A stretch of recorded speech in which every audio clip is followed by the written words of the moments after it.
What exactly is this Kundalini serpent energy that rises up our 33 vertebrae tree of life? And what are these supposed 7 chakra wheels of light? What is all this symbolism actually pointing towards? Harajat Khalsa wrote, "The ancient yogis and sages who developed Kundalini yoga had a deep respect for the creator of this human body. They knew in their profound devotion and worship that so perfect a creator could only have created perfection in design, function, and potential. Based on this respect, they sought knowledge of the totality of the human being. They researched the human ability to maintain good health, increase vitality, open consciousness, and expand the experience of the excellence of human life. Their research gave them a great understanding of the nervous system, glandular system, organ system, energy system, and brain. They learned how blood, nerves, muscles, organs, and glands all work together. They investigated the seen and the unseen, and the interrelationships between the physical and the subtle. From this research, they developed Kundalini Yoga. Kundalini Yoga is a highly evolved technology based on a thorough understanding of the ecology of the human body, how the breath affects the thinking, how the angle of a finger affects the pituitary gland. This technology works with the systems of the human body using the body's own means. Hand position, breath, posture, sound, and motion are employed in various ways to create the optimum balance among all the body's components. Until recent times, these techniques had been secret, taught only to a chosen few. When babies are born, their entire 33 vertebrae spinal column is loose, flexible, and independently operating.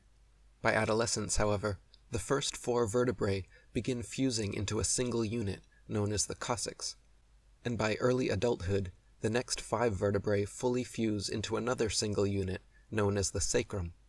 No longer able to move about freely and independently, various processes of the cerebrospinal system become constricted and deregulated, such as the relaxation response, hormone production, and the flow of spinal fluid.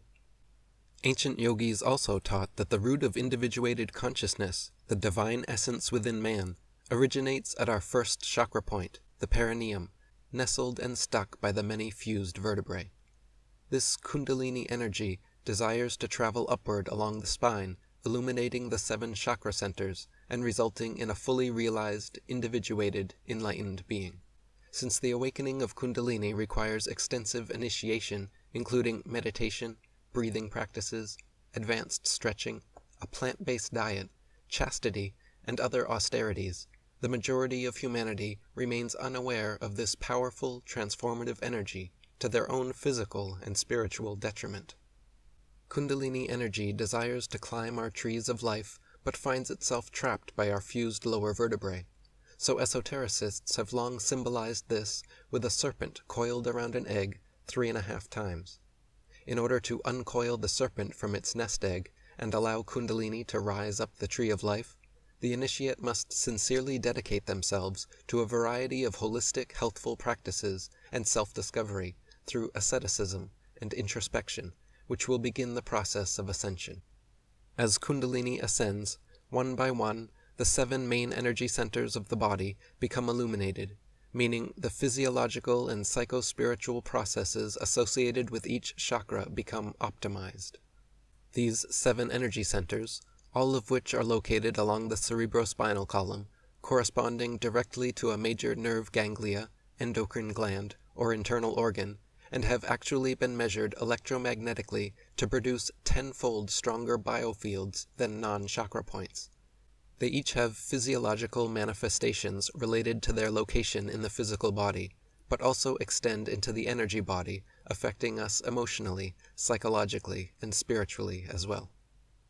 Muladhara, the red root chakra, is located in the perineum and relates to the gonads, adrenal medulla, and the pubococcygeus muscle that controls ejaculation. Psychologically, the root chakra controls security, survival, and the fight or flight response. Swadhisthana, the orange sacral chakra, is located in the sacrum and relates to the testes or ovaries, the genitourinary system, and the adrenals. Psychologically, the sacral chakra controls sexuality, relationships, violence, addictions, pleasure, creativity, and enthusiasm. Manipura, the yellow solar plexus chakra, is located in the solar plexus and relates to the metabolic and digestive systems, the pancreas and adrenal cortex.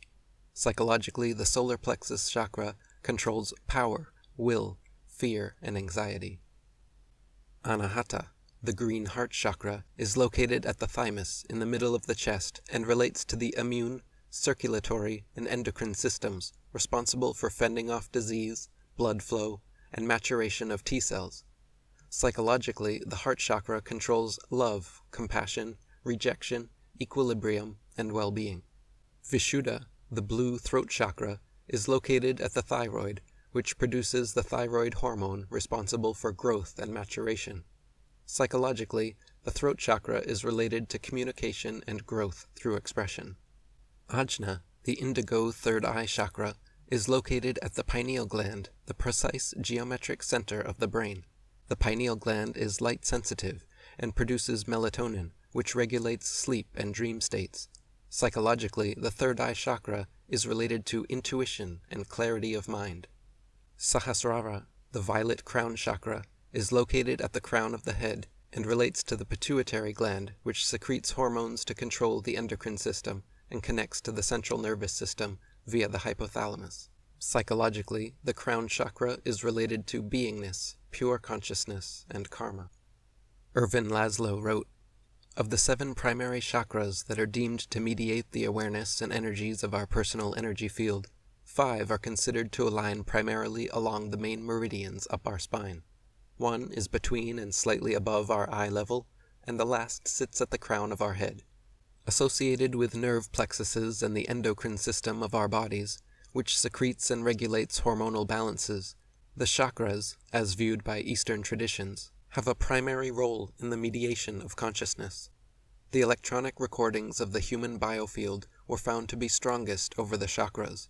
When the signal from the nervous system's alternating field was filtered out, at the frequencies above 500 cycles per second, the continuous low-intensity direct field seemed to be around 10 times as high as the field through which the body's nervous system is controlled, although its intensity is less than half that of a resting muscle."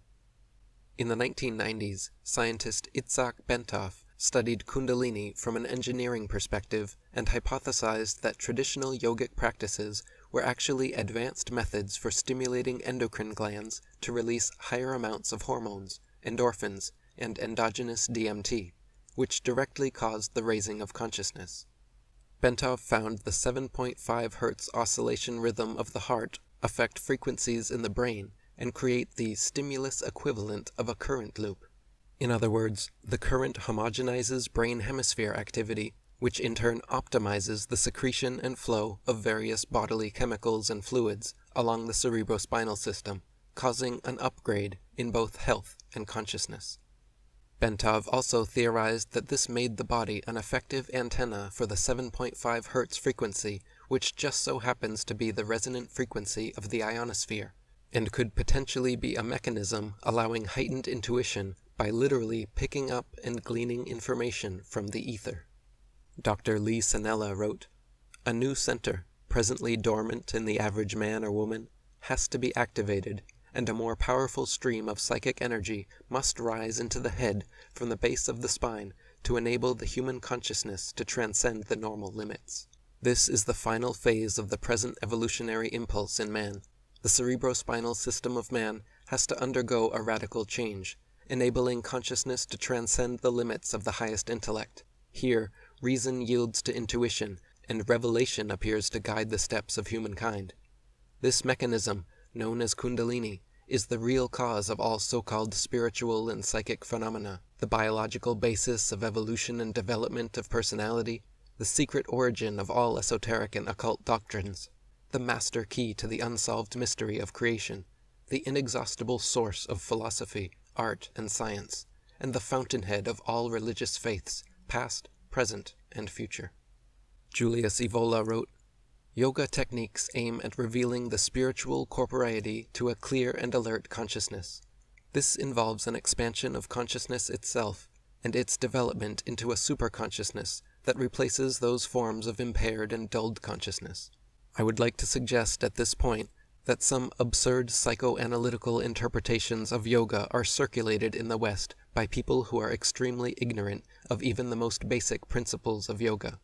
According to these interpretations, yoga is supposed to induce hypnotic or trance-like states, like those experienced by a medium, that are below, rather than above, the level of ordinary waking consciousness.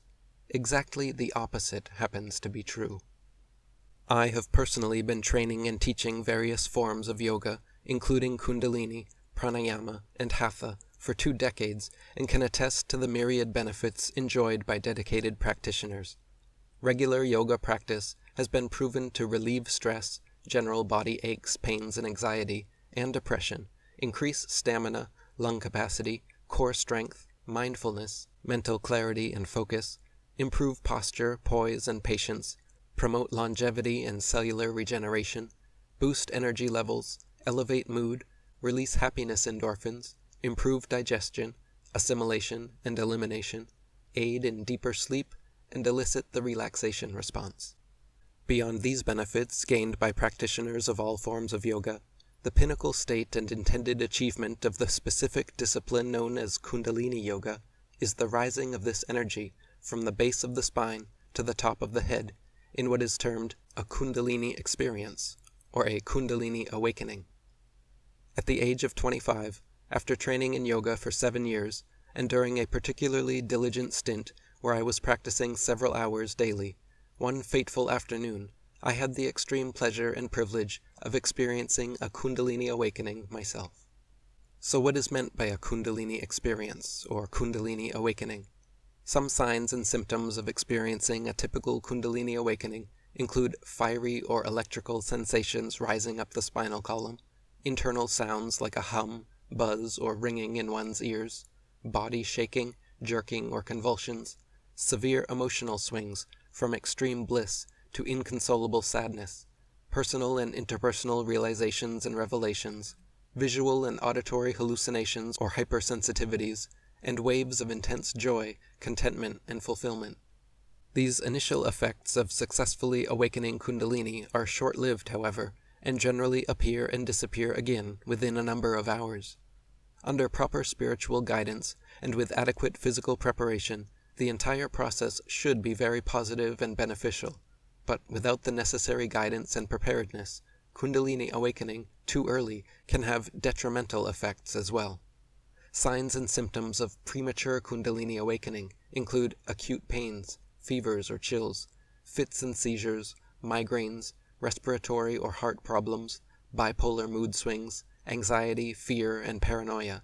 Dr. Lawrence Edwards, founder of the Kundalini Support Organization, stated, "The purification process of this energy transformation can bring up latent disease, muscle spasms, joint problems, and digestive problems. People can go through all kinds of things, hot flashes and sweats, numbing sensations, all kinds of things that can happen that aren't the most pleasant."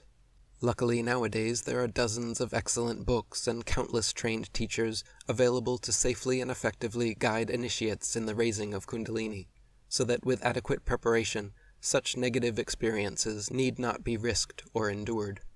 On the contrary, a proper Kundalini awakening can and should be one of the most positive, fulfilling, and satisfying experiences ever, with after effects that last a lifetime. Tantra teacher Cara Lee Grant wrote that, when Kundalini awakens, a person may experience deeper empathy with others, and this empathy can almost become telepathic. There is greater sensitivity, higher energy levels, sometimes psychic abilities or deep knowing. Aging can appear to slow down, creativity and charisma can increase, as can internal peace and knowing. There is a sense of being part of all that is. The greater mysteries of life are no longer mysteries. There are various systems and exercises within Kundalini Yoga which prepare the body for and aim to induce the Kundalini awakening process. Exactly how and when each individual will successfully achieve it depends on several subjective factors, making the journey different for everyone.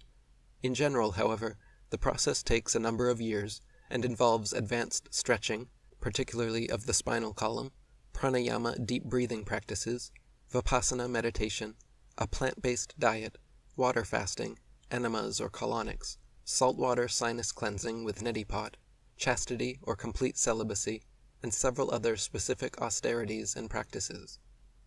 One of the main prerequisites for unlocking Kundalini, and the biggest obstacle I have found for most students, is physically stretching, loosening, decompressing, relaxing, and cracking every vertebrae in their spine, and ultimately every joint in their body.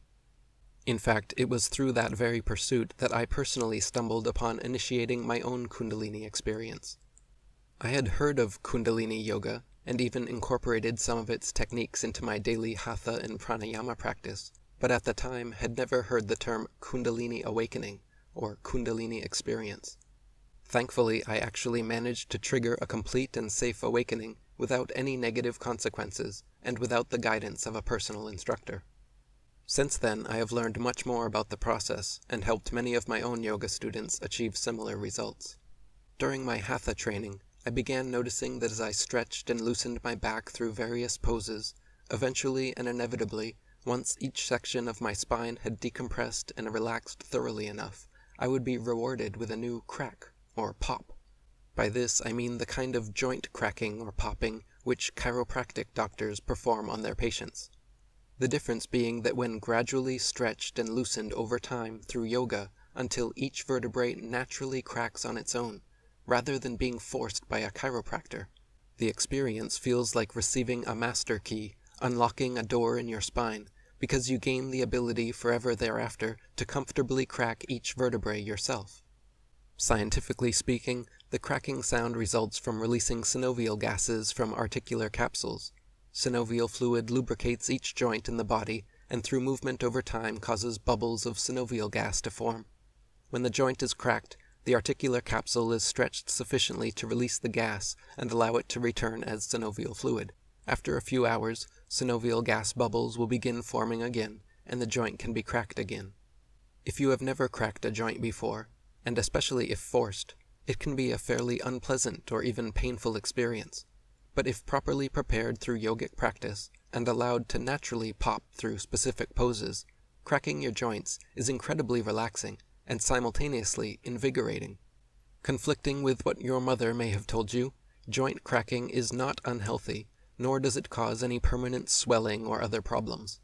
Quite the contrary, joint cracking is a very healthful and beneficial practice, especially when each joint is slowly stretched over time until naturally occurring. Nowadays, I personally cannot not crack my joints, because just the act of getting out of bed in the morning causes over a dozen pops, sounding like someone setting off fireworks. When I first began practicing yoga, however, I had never even cracked my knuckles before.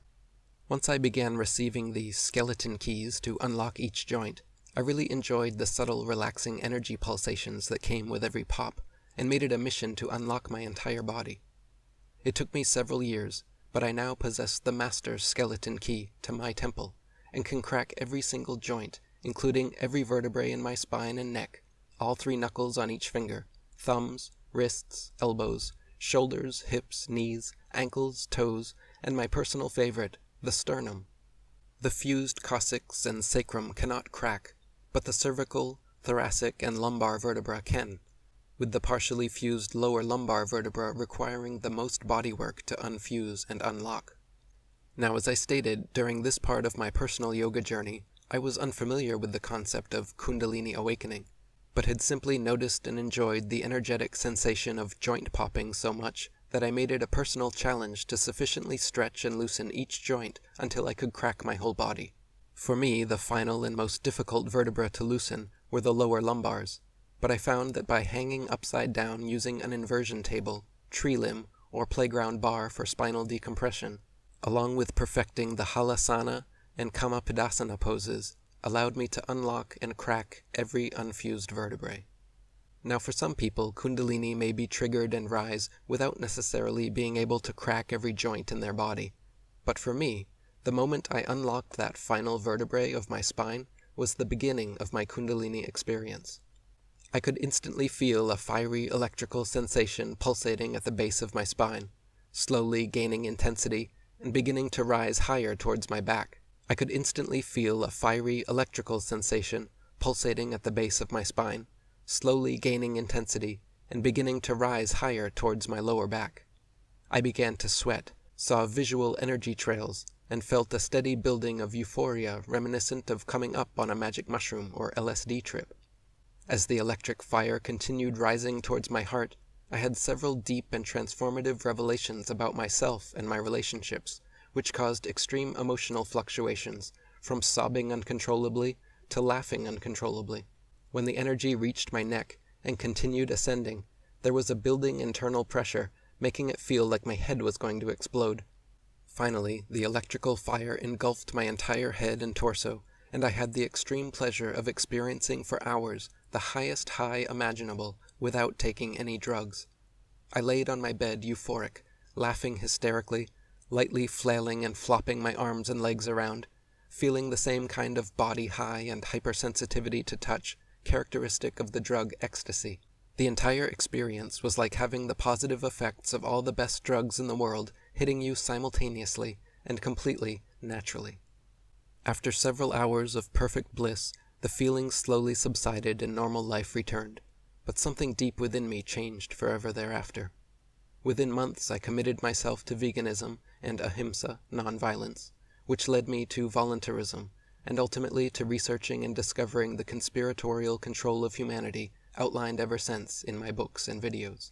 It was then that I dedicated my life to exposing the truth and vowed never to stop my activism until the New World Order dies, or I do. Anyone who knew me, before and after my Kundalini experience in 2007, would confirm that a radical transformation occurred during this time where I fully came into my own. I felt debilitating pangs of empathy for the suffering of people in war-torn countries and animals in factory farms. It is this compassion for all sentient beings that led me to become the dedicated vegan voluntarist truth activist that I am today. There are theories that Kundalini awakening increases endogenous endorphin hormone and DMT production, both temporarily and long-term, and that bursts of them could very well explain all the psychedelic, ecstatic phenomena. I also have my own pet theory that compressed vertebra and synovial gas buildup impedes the proper flow of cerebrospinal fluid and the many essential chemicals contained therein, and that this is why loosening and cracking the spine is so important for optimum health and Kundalini awakening. The exact science and reasoning remains shrouded in mystery, but hopefully in the future, further experiments will enhance our understanding.